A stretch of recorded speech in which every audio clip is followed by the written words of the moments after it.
Finally മമ്മൂട്ടിയുടെ Dominic എന്ന ചിത്രത്തിൻ്റെ ഏറ്റവും പ്രധാനപ്പെട്ട ഒഫീഷ്യൽ OTT അപ്ഡേഷൻ ആരാധകർക്ക് മുന്നിൽ പുറത്തുവന്നിരിക്കുകയാണ്. അതിൻ്റെ അപ്ഡേഷനാണ് ഇന്നൊരു വീഡിയോ ഭാഗത്ത്. വീഡിയോയിലേക്ക് മുൻപ് വീഡിയോ ലൈക്ക് ചെയ്യുക, ചാനൽ സബ്സ്ക്രൈബ് ചെയ്യാൻ വേണ്ടി ശ്രമിക്കുക.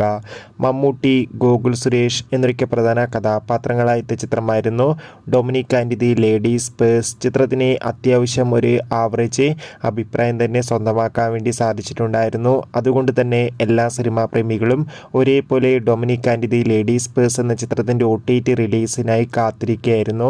ഫൈനലി ചിത്രത്തിൻ്റെ OTT അവകാശങ്ങളൊക്കെ ആമസോൺ പ്രൈം വീഡിയോസ് എന്ന OTT പ്ലാറ്റ്ഫോം സ്വന്തമാക്കിയെന്ന് കൺഫേം ആക്കിയിട്ടുണ്ട്. ഇപ്പോൾ ഏവരും ഏറെ ആകാംക്ഷയോടെയാണ് OTT റിലീസിനായി കാത്തിരിക്കുന്നത്. നിലവിൽ കിട്ടുന്ന റിപ്പോർട്ടുകൾ പ്രകാരം ചിത്രം മാർച്ച് ആദ്യവാരം തന്നെ ആമസോൺ പ്രൈം വീഡിയോസ് എന്ന OTT പ്ലാറ്റ്ഫോമിലൂടെ OTT റിലീസ് ചെയ്യുമെന്നാണ് റിപ്പോർട്ടുകൾ സൂചിപ്പിക്കുന്നത്. കാത്തിരിക്കാം. Bye bye.